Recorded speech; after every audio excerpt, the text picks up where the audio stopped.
Resignation being celebrated all over the world, including in our nation's capital. Today, demonstrators gathered in Washington, D.C., outside the White House to show their support of the Egyptian people. They held banners saying, "We stand for the rights of the Egyptian people," and "Welcome to Tahrir Square, D.C." Rallies also being held today in New York City, Detroit, San Francisco, and even right here. Dan Spindle joins us live with Egyptian families here in the Valley celebrating. Dan. Well, yeah, Mark, we talked to a lot of these same families a couple of weeks ago at a protest. Tonight, they showed up here for a party in Phoenix, and they told me they haven't had anything to celebrate regarding their homeland of Egypt for quite some time, but they're celebrating now. After weeks of protests, it was about time for a party.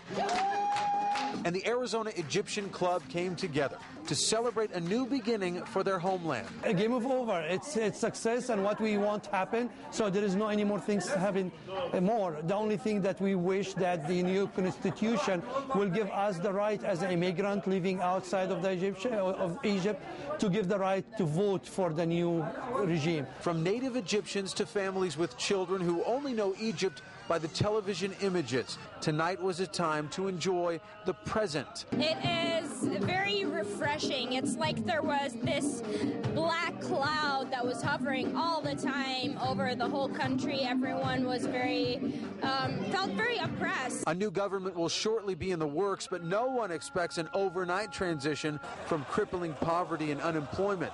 But it's a start down a path that the people of Egypt chose for themselves. Transparency, democracy will help the country to build. I'm expecting 5 to 10 years, we'll see a new Egypt.